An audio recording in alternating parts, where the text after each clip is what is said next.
दोस्तों, जीव जन्म लेते ही सीखना आरंभ कर देता है, पर क्या आपको पता है वो गर्भ में रहते हुए भी सीखना प्रारंभ कर देता है। आखिर किस प्रकार गर्भ में शिशु सीखने की क्रिया प्रारंभ करता है? गर्भ में कितने समय तक उसे अपना पिछला जन्म याद रहता है? कैसे वो कोख से ही ईश्वर की प्रार्थना करते हुए संसार में जन्म लेता है? आइए जानते हैं इस वीडियो में। दोस्तों, गरुड़ पुराण के प्रेत कल्प अध्याय में व्यक्ति के जीवन से संबंधित विभिन्न अध्यायों के बारे में बताया गया है और इसी में गर्भ में पल रहे शिशु के सीखने से संबंधित क्रियाओं का वर्णन मिलता है।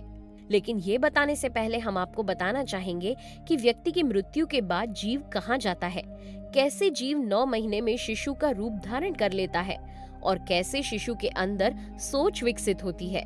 पुराण के अनुसार जिस समय व्यक्ति की मृत्यु होने वाली होती है तो कुछ समय में ही उसके बोलने, सुनने आदि की शक्ति नष्ट हो जाती है। फिर शरीर से आत्मा मुक्त हो जाती है, जिसे यमदूत यमलोक ले जाते हैं। फिर यमदूत उसे नरक में मिलने वाले दुखों के बारे में बताते हैं और साथ ही उसकी पीठ पर चाबुक मारते हुए उसे आगे बढ़ने के लिए कहते हैं। वो आत्मा जगह जगह गिरती है और कभी बेहोश भी हो जाती है, लेकिन फिर भी वो उठकर आगे की ओर बढ़ने लगती है। इस प्रकार यमदूत जीव आत्मा को यमलोक ले जाते हैं। इसके बाद ही उस आत्मा को उसके कर्मों के हिसाब से फल देना निश्चित होता है।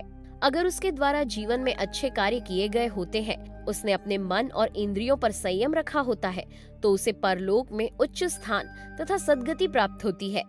लेकिन यदि उसके द्वारा विश्वासघात, चोरी, निर्बल को सताना आदि बुरे कार्य किए जाते हैं, तो उसे नरक के दुख भोगने के साथ साथ नीच गति प्राप्त होती है। आपकी जानकारी के लिए मैं बता दूं कि जब आत्मा जीव के रास्ते गर्भ में प्रवेश करती है तो उसका आकार बहुत ही सूक्ष्म होता है। फिर 10 दिनों के बाद उसका आकार एक बेर के समान हो जाता है। 1 महीने में मस्तक तथा दूसरे महीने में हाथ आदि अंगों की रचना होती है। तीसरे महीने में नाखून, रोम, हड्डी, लिंग, नाक, कान, मुंह आदि अंग बन जाते हैं। फिर चौथे महीने में त्वचा, मांस, रक्त, मज्जा का निर्माण होता है। 5वें महीने में शिशु को भूख प्यास लगने लगती है। इसके बाद 6ठे महीने में शिशु गर्भ की झिल्ली से ढककर माता के गर्भ में घूमने लगता है। फिर 7वें महीने में उसे ज्ञान की प्राप्ति होती है। इस प्रकार शिशु 9 महीने तक ईश्वर की स्तुति करता हुआ कर्म योग द्वारा गर्भ से बाहर आता है।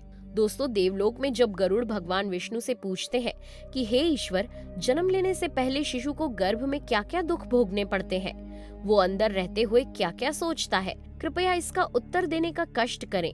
तब भगवान विष्णु बताते हैं कि हे गरुड़, गर्भ में आत्मा के प्रवेश कर जाने के बाद जीव को अपना पूर्व जन्म याद रहता है।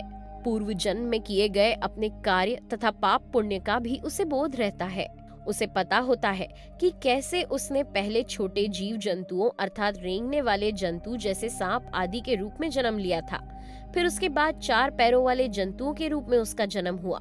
इसके बाद अब वो किस प्रकार पूर्व जन्म की देह का त्याग करके सूक्ष्म जीव के रूप में प्रवेश करके मानव रूप में जन्म लेने के लिए एक विशेष योनि में स्थित है। उसे ये भी याद रहता है कि कैसे उसने पूर्व जन्म में दूसरों के प्रति ईर्ष्या भाव रखे, किसी के यहाँ चोरी की और जिस धन के लिए वो जिंदगी भर संघर्ष करता रहा उसका भी उपभोग करने का उसे मौका न मिला।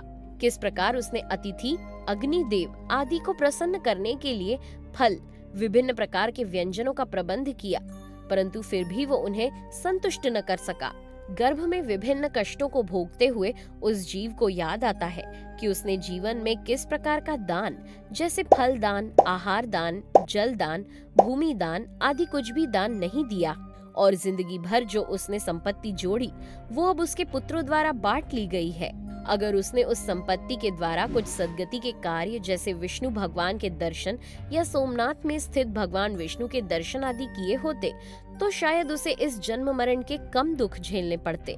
दोस्तों, गर्भस्थ शिशु को इस प्रकार परेशान देख यमराज उससे कहता है कि हे जीव, तू इतना मत सोच, यहाँ तुम्हारी पिछले जन्म की कोई भी धन संपदा काम नहीं आएगी।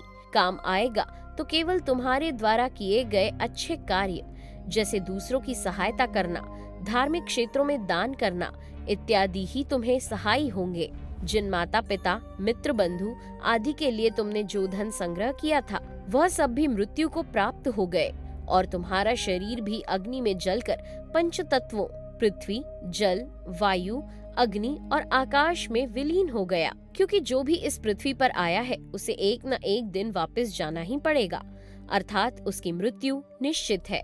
इतना सब हो जाने के बाद गर्भ में स्थित शिशु भगवान विष्णु से प्रार्थना करने लगता है कि हे प्रभु, अगर मुझे बार बार इसी प्रकार जन्म के बाद मृत्यु तथा मृत्यु के बाद जन्म का सामना करना पड़ेगा, तो मुझ पर ऐसी कृपा कीजिए कि मैं इस जन्म मरण के चक्र से मुक्त हो जाऊं।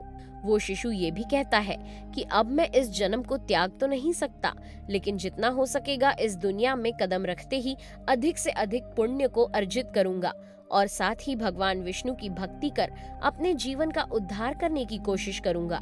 वर्णन मिलता है कि शिशु इसी प्रकार 9 महीने तक भगवान विष्णु की आराधना तथा अपने पूर्व जन्म को याद करता है और फिर जैसे ही उसका जन्म होता है वो अपने पूर्व जन्म को झटके से भूल जाता है।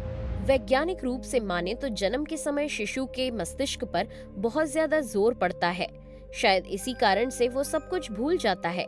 लेकिन गरुड़ पुराण के अनुसार प्रसूति की हवा से श्वास लेता हुआ शिशु जैसे ही बाहर निकलता है तो वो ज्ञान रहित हो जाता है, इसी कारण ही वो जन्म के समय रोता है। दोस्तों, आपको बता दें कि 6 माह के पश्चात गर्भ में स्थित शिशु अपना स्थान बदलने लगता है। इस समय वो माता के पोषण से ही अपना पोषण प्राप्त करने लगता है, लेकिन साथ ही उसे कुछ कष्टों का भी सामना करना पड़ता है, जिसके कारण वो कभी कभी बेहोश भी हो जाता है। इस समय शिशु का सिर नीचे की ओर तथा पैर ऊपर की ओर हो जाते हैं, जिस कारण वो बिल्कुल भी हिलडुल नहीं पाता, जिससे वो स्वयं को पिंजरे में कैद पक्षी की भांति महसूस करता है। तो वो भगवान विष्णु से प्रार्थना करते हुए कहता है, हे भगवान, आप मेरा उद्धार कब करेंगे?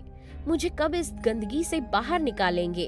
अब तो मैं समझ गया हूँ कि आपकी शरण को प्राप्त करके ही मैं मुक्त हो सकता हूँ, तो कृपया मुझे ऐसा जन्म प्रदान करें जिसमें मैं आपकी भक्ति में ही लीन रह पाऊँ। अंत में भगवान विष्णु गरुड़ देव से कहते हैं कि जो जीव इस समय जैसी सोच रखता है उसे अपने पूरे जीवन भर अर्थात बाल्यावस्था, युवावस्था तथा वृद्धावस्था में उसी सोच के साथ जीवन यापन करना होता है। साथ ही जो वातावरण हम शिशु के चारों ओर बनाते हैं उसका प्रभाव भी उसकी सोच पर पड़ता है।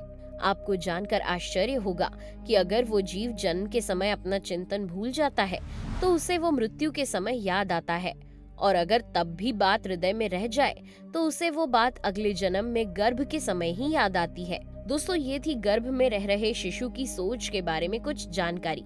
अगर आप इस बारे में कुछ और भी जानते हैं या जानना चाहते हैं तो कमेंट करके जरूर बताइए। और हाँ, जाते जाते वीडियो को लाइक और चैनल को सब्सक्राइब जरूर कीजिएगा। Thanks for watching.